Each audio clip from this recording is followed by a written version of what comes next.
کیا تمہیں ایمان نہیں، یعنی تمہیں یقین نہیں؟ کہا قال بلا ولکن لیطمئن قلبی، کہا کیوں نہیں، لیکن تاکہ میرے دل کو پورا اطمینان ہو جائے، دیکھنا چاہتا ہوں اللہ، یعنی جیسے دیکھ کر میں دوسروں کو اور کنوینس اچھی طرح کر سکوں گا، یعنی یقینی علم کے ساتھ کسی کو بتا سکوں گا۔ انسان دوسروں کو زیادہ اچھی طرح بات کیسے کنوے کرتا ہے، یعنی کہ جب اسے خود پوری طرح یقین ہوتا ہے۔ تو کہا کیا کرو، قال فخذ اربعۃ من الطیر، کہا 4 پرندے لے لو، یعنی کوئی سے بھی 4 پرندے لے لو، فصرہن الیک، پھر ان کو مائل کر لو اپنے ساتھ، یعنی کہ ان کو ہلا لو۔ جیسے آپ جانوروں کو پالتے ہیں نا، تو وہ اپنے کیا ہوتا ہے، آپ کے ساتھ مانوس ہو جاتے ہیں، تو جیسے جانوروں کو پال کر مانوس کیا جاتا ہے، تو پھر کیا کرو، ثم اجعل علی کل جبل منہن جزءا، پھر ان کے ٹکڑے کر ڈالو اور ہر پہاڑ پر ان کے ٹکڑے رکھ دو، ثم ادعوہن، پھر ان کو بلاؤ، یا تینا کا سایہ، وہ تیرے پاس دوڑتے ہوئے چلے آئیں گے، جیسے وہ زندہ تھے ویسے ہی زندہ ہو کر چلے آئیں گے، اور اگر تیرے پکارنے پر پرندے اڑتے ہوئے چلے آئیں گے تیرے پاس، تو کیا اللہ کے بلانے پر اللہ کی مخلوق بھاگتی ہوئی نہ چلی آئے گی؟ کیونکہ جب سور پھونکا جائے گا تو سور کی آواز پر بھی کیا ہوگا، قبروں سے لوگ ایسے نکلیں گے جیسے کوئی پہاڑ سے اوپر سے دوڑ کر آتا ہے۔ تو ابراہیم علیہ السلام تم یہ تجربہ کر کے دیکھو، پرندوں کو پالو، انہیں ذبح کرو، ان کے ٹکڑے دور پہاڑوں پر رکھ دو، بکھیر دو، اللہ نے انہیں کہا، اور پھر انہیں پکارو، وہ تمہاری آواز پر دوڑے چلے آئیں گے۔ اسی طرح قیامت کے دن سور کی آواز پر سارے انسان قبروں سے نکل کر دوڑتے بھاگتے میدان حشر کی طرف آئیں گے، کوئی بھی شخص پیچھے نہیں رہے گا۔ وَاعْلَمْ أَنَّ اللَّهَ عَزِيزٌ حَكِيمٌ، اور جان لو کہ اللہ زبردست ہے، حکمت والا ہے۔ یعنی نتیجہ کیا ہے، اللہ کی مزید صفات، وہ غلبے والا ہے، حکمت والا۔ تو سورۃ بقرہ میں آپ نے کئی مردوں کی زندہ ہونے کے بارے میں ہم نے پڑھا، مثلاً کب، سب سے پہلے کوہ طور پر، جب وہ بنی اسرائیل کے ساتھ 70 لوگ یعنی جو تھے حضرت موسیٰ علیہ السلام کے ساتھ جب کوہ طور پر گئے تھے، جنہیں اللہ نے بجلی سے ہلاک کیا اور پھر انہیں دوبارہ زندہ کیا۔ پھر گائے کے قصے میں بنی اسرائیل کا جو ایک شخص مارا گیا تھا، تو گائے کے ٹکڑے سے اسے پھر اللہ نے زندہ کیا، اور پھر حضرت عزیر علیہ السلام کا واقعہ جس میں اللہ نے انہیں زندہ کیا اور ان کے سامنے گدھے کو زندہ کیا، اور پھر ابراہیم علیہ السلام کا واقعہ۔ ان سے کیا پتہ چلتا ہے کہ اللہ تعالیٰ اپنے دوستوں کو خاص رہنمائی سے نوازتا ہے اور ان کو گمراہی سے نکال کر، شک اور بے یقینی سے نکال کر جو ہے ہدایت اور یقین کی طرف لے آتا ہے۔ تو جو شخص بھی اللہ کو تھامے گا، اللہ سے مدد مانگے گا، اللہ اس کو سچا ایمان عطا کرے گا اور اللہ اس کو کبھی تنہا نہ چھوڑے گا۔ تو ہدایت کی طلب میں انسان کو سچا ہونا چاہیے، اس کے سوا کوئی چارہ نہیں کہ ہم صرف اللہ ہی کو الہ مانیں۔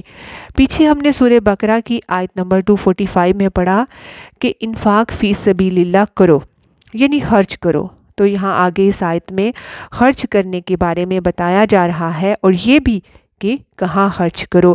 ہمارے دین، ہمارے اس قرآن میں اللہ تعالیٰ نے اگر کوئی بات کرنے کو کہا تو پھر اس کو کیسے کرنا ہے، الحمدللہ ہمیں وہ بھی بتایا۔ خرچ کرو تو کہاں کرو اور کیسے کرنا ہے وہ بھی اللہ نے بتایا۔ مثل الذین ينفقون اموالہم، مثال ان لوگوں کی جو اپنے مال خرچ کرتے ہیں، یعنی وہ لوگ جو اللہ کے حکم پر عمل کرتے ہوئے اپنے مال خرچ کرتے ہیں، آگے دیتے ہیں۔ اور انفاق کا لفظی معنی کیا تھا، سوراخ کرنا، یعنی اپنے مال میں سے نکالتے ہیں۔ اور یہاں خاص طور پر اموالہم لفظ آیا ہے۔ اموال جو ہے یہ مال کی جمع ہے۔ مال کا لفظ عربی زبان میں صرف روپے پیسے کے لیے استعمال نہیں ہوتا، اس میں یہ مال حسنے جو ہے اس کے لیے بھی آتا ہے۔ روپے پیسے کے علاوہ بھی اس کے ساتھ ساتھ جو بھی، یعنی روپے پیسے کے ساتھ ساتھ انسان کی ملکیت میں جتنی اور چیزیں بھی ہوتی ہیں وہ بھی اس کا مال ہی شمار ہوتی ہیں، خواہ اس میں اس کا گھر ہو، گاڑی ہو، کھانا ہو، کپڑا ہو، مویشی ہوں، کھیت ہوں، باغ ہوں، یہ سب بھی کیا ہے، مال ہے۔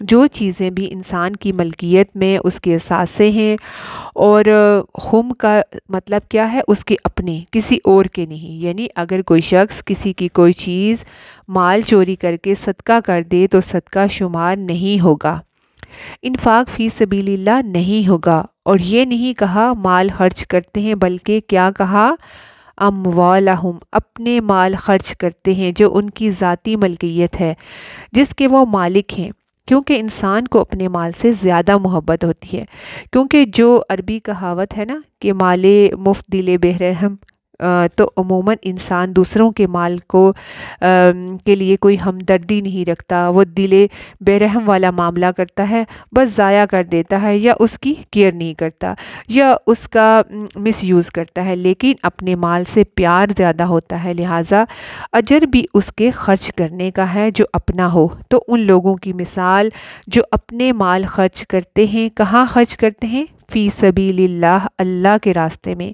سبیل کا لفظ راستے کے لیے آتا ہے، کون سا راستہ، زندگی گزارنے کا وہ راستہ جو اللہ نے ہمارے لیے مقرر کیا ہے، یعنی دین اسلام۔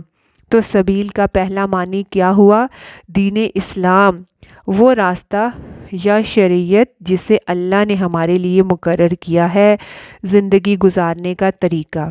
اور طریقہ کا لفظی معنی کیا ہوتا ہے، راستہ۔ پھر اسی طرح دو جگہوں کو باہم ملانے کے لیے بھی آتا ہے، یعنی دو چیزوں کو ملاتا ہے۔ تو فی سبیل اللہ سے مراد وہ راستہ جو بندے کو اللہ سے ملاتا ہے، اللہ کی طرف لے جاتا ہے، اللہ کی طرف لے جانے کا راستہ، اللہ کی محبت کرنے حاصل کرنے کا راستہ۔ اسی طرح سبیل اللہ کو قرآن مجید میں ایک اور جگہ سبیل المؤمنون بھی بولا گیا ہے، یعنی مومنوں کا راستہ۔ تو اس کو مومنوں کا سے کیوں نسبت دی گئی، کیونکہ ایمان والے ہی اس راستے پر چلتے ہیں، باقی لوگ اس راستے پر نہیں چلتے، وہ اور راستوں پر چلتے ہیں۔ تو اللہ کے راستے پر وہ چلے گا جسے اللہ سے محبت ہوگی، جو اللہ کی طرف جانا چاہے گا۔ تو فی سبیل اللہ سے مراد اللہ کے دین کے راستے میں خرچ کرنا ہے، اللہ کی اطاعت کے کاموں میں وہ لوگ خرچ کرتے ہیں، اللہ کو راضی کرنے کے لیے خرچ کرتے ہیں، یعنی راہ خیر میں، جہاد فی سبیل اللہ میں، اسلام اور مسلمانوں کی فلاح و بہبود میں، یہ مراد ہے اس سے۔ کمثلی، ان کی مثال، یعنی ان کے خرچ کرنے کی مثال کیسی ہے، کمثلی حبۃ، مانند ایک دانے کے، یعنی مراد ایک شخص کی ہے جو ایک دانہ اگانے والے کسان کی طرح ہے، جو کیا اگاتا ہے، ایک دانہ، جیسے گندم کا ایک دانہ یا باجرے کا ایک دانہ ہے، انبتت، اس نے اگائی، یعنی اس دانے سے نکلی، سبع سنابلہ، 7 بالیاں۔ بالی کا لفظ بال سے ہے، جیسے سر کا بال ہے تو یہ بھی کیا ہے، اگتا ہے نا، جیسے زمین میں سے بالی اگتی ہے، اسی کو بالی کہتے ہیں، اس کو بال کہتے ہیں۔ تو دونوں میں ایک مماثلت ہے۔ تو ایک دانے سے 7 ٹہنیاں نکلیں، اس کو ٹہنی نہیں کہتے کیونکہ ٹہنی درخت کی ہوتی ہے، صرف آپ کو سمجھانے کے لیے بتایا جا رہا ہے۔ تو زمین سے گندم کے ایک دانے سے سیدھی 7 ٹہنیاں یعنی 7 بالیاں نکل آتی ہیں، خوشے بھی ان کو کہتے ہیں جو ان سے پھوٹتے ہیں۔ فی کل سنبلۃ، ہر بالی میں، میات حبہ، 100 دانے، یعنی ہر بالی میں سٹے میں جیسے 100 دانے۔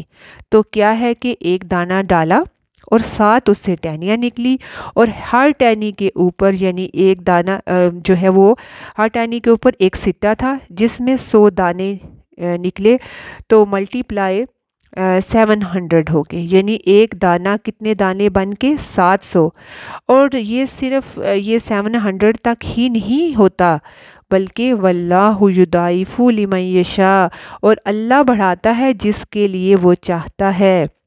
یعنی ایک دانے سے آپ یوں سمجھے کہ 700 دانے تو نکلیں گے ہی، لیکن اس سے بھی بڑھیں گے، اور یہ کتنے، جتنی اللہ کی مرضی، اور جتنا وہ دینا چاہے اس کی تو کوئی انتہا نہیں، اور کوئی بندہ نہیں جانتا کہ اس کو خود کیا ملنے والا ہے، یا کوئی کسی انسان کے حق میں یہ فیصلہ نہیں کر سکتا کہ اس کو کتنا ملے گا۔ یہ دینے والے کو ہی پتہ ہے کہ کس کو کتنا دینا ہے، اور اس کی یہ مشیت حکمت پر مبنی ہوتی ہے۔ ہماری مرضی کے پیچھے کیا ہوتا ہے کہ کبھی کوئی ہم سے مانگے تو ہم کہتے ہیں کہ ہم نہیں دے رہے، کوئی پوچھے کیوں تو ہم کہتے ہیں کہ ہماری مرضی۔ اب پر جو مرضی ہے ہماری، اس کے پیچھے کیا وزڈم ہے؟ اب کبھی یہ صرف ضد اور انا ہوتی ہے یا بس ایسے ہی موڈ؟ ٹھیک ہے، کبھی ہم اگر نہیں دیتے تو کبھی ہماری مرضی، کبھی انا ہوتی ہے یا بس ایسے ہی کبھی ہم نہیں دیتے۔ لیکن اللہ کی جو چاہت مشیت ایسے نہیں ہوتی کہ میری مرضی، وہ بغیر حکمت کے کوئی کام کرے ایسا نہیں ہوتا۔ اللہ کے فیصلے، اس کی چاہت، اس کی حکمت پر مبنی ہوتے ہیں، اس کے پیچھے بہت بڑی وزڈم ہوتی ہے۔ تو اللہ جس کے لیے چاہتا ہے زیادہ بڑھاتا ہے، کسی سے زیادہ 700 سے بھی زیادہ بڑھا دے گا، ٹھیک ہے نا۔ تو بخاری کے حدیث میں ہے کہ بے شک اللہ اس سے بڑھاتا ہے 700 گنا تک، اور 700 گنا سے لے کر کئی گنا تک، یعنی بہت کثرت کے ساتھ۔ اور یہ ڈیپینڈ کرتا ہے کس پہ؟ کہ کس نے کتنے اخلاص کے ساتھ خرچ کیا، کہاں سے خرچ کیا، کس جگہ خرچ کیا۔ تو وہ سارے عمل دیکھ کر پھر اللہ اس کے مطابق انسان کو اس کا ثواب دیتا ہے۔ واللہ واسع علیم، اور اللہ وسعت والا ہے، علم والا ہے۔ وسعت والا ہے یعنی اس کے ہر کام میں وسعت ہے، ہر صفت وسیع ہے۔ جیسے اس کی قدرت، اس کی طاقت، اس کی بخشش، اس کی تمام صفات میں وسعت ہے، اور اس کا علم کامل ہے۔ وہ ماضی کا، حال کا، مستقبل سب کا علم رکھتا ہے، ظاہر کا، باطن کا علم، غیب، حاضر، ہر چیز کا وہ علم رکھتا ہے۔ اس آیت میں مثال دے کر یہ بات بتائی، سمجھائی گئی ہے، اور مثال ایک ایسی چیز کی جو دنیا میں ہم دیکھتے ہی رہتے ہیں۔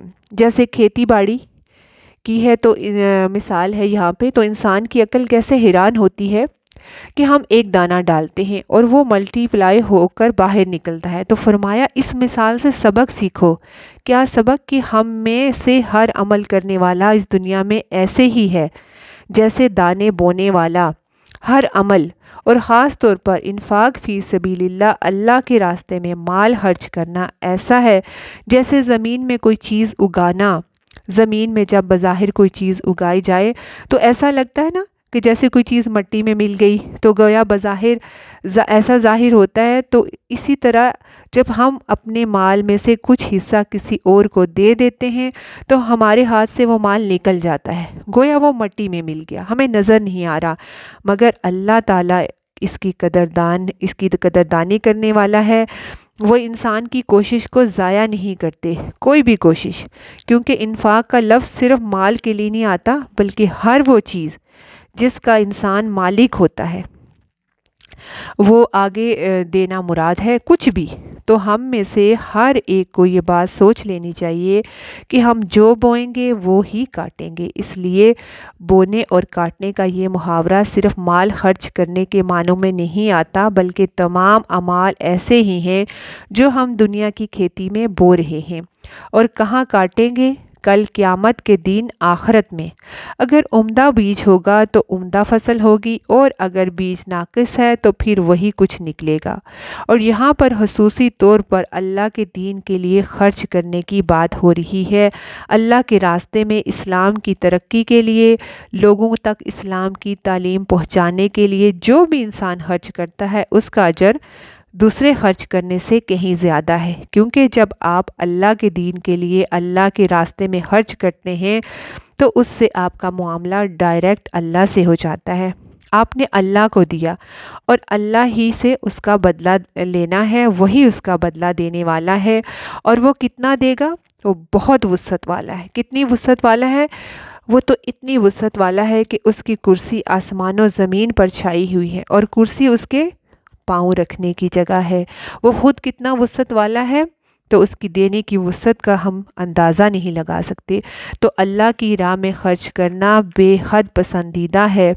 الذین ينفقون اموالهم فی سبیل اللہ، وہ لوگ جو اپنے مال خرچ کرتے ہیں اللہ کے راستے میں۔ پھر دوبارہ وہی بات دہرائی گئی ہے کہ اخلاص کے ساتھ خرچ کرو، صحیح جگہ خرچ کرو، دین کے فائدے پر خرچ کرو۔ اور جب تم یہ سب کرنے لگو تو اب خرچ کرتے ہوئے کچھ اور مسائل بھی پیش آ جاتے ہیں، ٹھیک ہے، جن میں سے خاص طور پر ایسی چیزیں جو نقصان دہ ہیں، جیسے آپ ایک بیج بوتے ہیں تو اکثر 7 بیج کے پودے کے جو ہوتا ہے جو نکلتا ہے اس کے جھاڑیاں یا کچھ دوسری چیزیں بھی گرو کر جاتی ہیں، تو آپ پھر کیا کرتے ہیں، ان جھاڑ جھنکار کو ہٹاتے ہیں، ورنہ وہ پودا اس طرح سے گرو نہ کر سکے گا، بلکہ کبھی تو یہ بھی ہو سکتا ہے کہ وہ ان کی وجہ سے بیکار چیزوں کی وجہ سے وہ پودا ہی نہ مر جائے۔ تو یہ بالکل فطری چیز ہے کہ یہ ایک حصہ ہے، اس چیز کا، اس سارے عمل کا۔ اسی طرح اللہ نے حکم دیا ہے کہ خرچ کرو۔ اب ہم خرچ کرنے لگے تو ساتھ ہی شیطان آ گیا، اور وہ کیا چاہے گا کہ اب یہ کرنے لگا ہے تو اس میں کچھ ایسی خرابی کرو تاکہ اس کا کیا کرایہ جو ہے وہ نہ کرنے کے برابر ہو جائے، اس کو اللہ کچھ اجر نہ دے۔ تو اللہ تعالی ہمیں ساتھ ہی محتاط کر رہے ہیں کہ خرچ خالص اللہ کے لیے کرنا، اور ان میں سے ایسی چیزوں سے بچنا۔ وہ کون سی چیزیں ہیں؟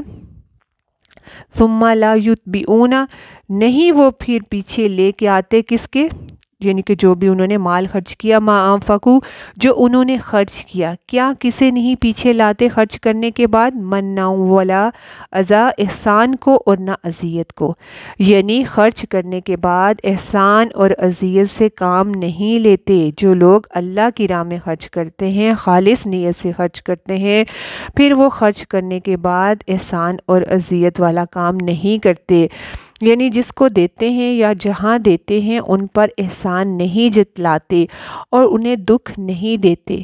احسان جتانا کیا ہوتا ہے؟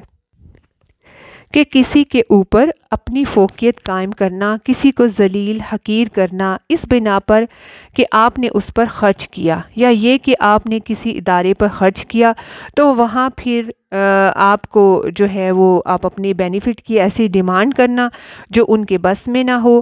تو احسان جتانا کیا ہے کہ اس کو مینشن کرنا اس انداز میں کہ دوسرے کو حقیر کیا جائے، اذیت جو ہے وہ اس کو جو ہے وہ اذیت دی جائے، لوگوں میں اس بات کا ذکر کرنا جس سے لینے والا جو ہے شرمندہ ہو اور دکھ اٹھائے، ہرٹ ہو۔ اذا کیا ہے؟ ہرٹ کرنا۔ بات یہ ہے کہ جب آپ اللہ کے لیے آپ نے کیا، اس کو دیا، فی سبیل اللہ کیا، تو پھر بندوں پر کسی بات کا احسان ہے کیا؟ آپ کا معاملہ تو اللہ کے ساتھ تھا، آپ کو تو اجر اللہ سے چاہیے، پھر آپ انسانوں میں اس کو کیوں نشر کر رہے ہیں؟ جب اللہ کے لیے کیا تو اللہ ہی اجر دے گا۔ تو وہ لوگ جو اللہ کی راہ میں خرچ کرتے ہیں اور اس کے بعد احسان یا تکلیف نہیں دیتے، فرمایا لہم اجرہم عند ربہم، ان کا اجر ان کے رب کے پاس ہے، جو نہ ان پر ظلم کرے گا اور نہ ان کے اجر میں کوئی کمی کرے گا، کیونکہ من اور اذا اجر ضائع کرنے کا باعث بنتے ہیں، اور یہ اخلاص کہ جو ہے منافی چیز ہے، اور اس معاملے میں یہ بھی احتیاط کرنی چاہیے کہ یہ من اور اذا جو ہے نہ زبان سے ہو اور نہ عمل سے ہو۔ بعض اوقات ہم زبان سے کچھ نہیں کہتے مگر رویے میں وہ من ظاہر کرتے ہیں کہ میں نے تم پر احسان کیا تھا، اور بعض اوقات زبان سے دکھ دینے والی بات کرتے ہیں، اور بعض اوقات دوسروں کو دبا کر رکھنے کی کوشش کرتے ہیں، اپنی مرضی چلانا چاہتے ہیں، تو یہ ساری چیزیں اس میں شامل ہو جاتی ہیں۔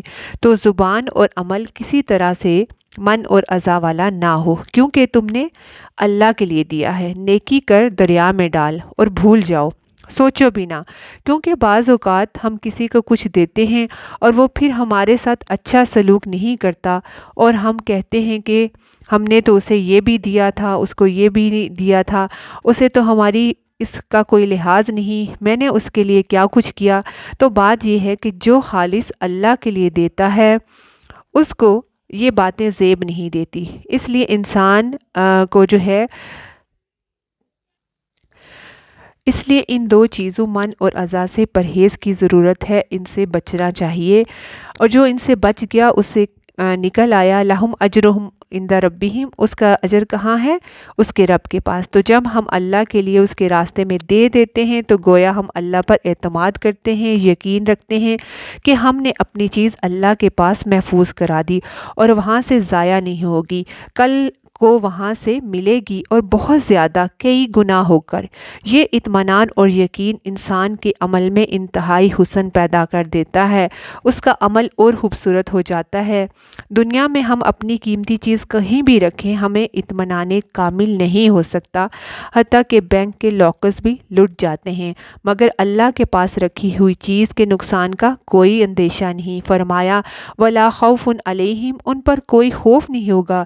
تو جو اللہ کو دے دے تو گویا اطمینان رکھے، تسلی رکھے، وہ ایک دن اسے ملے گا، اور ایک نہیں بہت زیادہ ہو کر ملے گا وہ سب کچھ۔ اور ایسے شخص کو قیامت کے دن جو خوف کا دن ہوگا اس دن بھی اسے خوف نہ ہوگا۔ ایسا شخص اللہ کے عرش کے سائے کے نیچے ہوگا جب کوئی سایہ نہ ہوگا۔ کون؟ جس نے دائیں ہاتھ سے دیا تو بائیں کو خبر ہی نہ ہوئی کہ کیا دیا، اتنا چھپا کر صدقہ کیا۔ وَلَا هُمْ يَحْزَنُونَ، اور نہ وہ غمگین ہوں گے۔ غم کب ہوتا ہے؟ جب کوئی قیمتی چیز کھو جاتی ہے، تو جس نے اپنے ہاتھ سے سنبھال کر رکھ دی اس کو کوئی غم نہیں ہوتا۔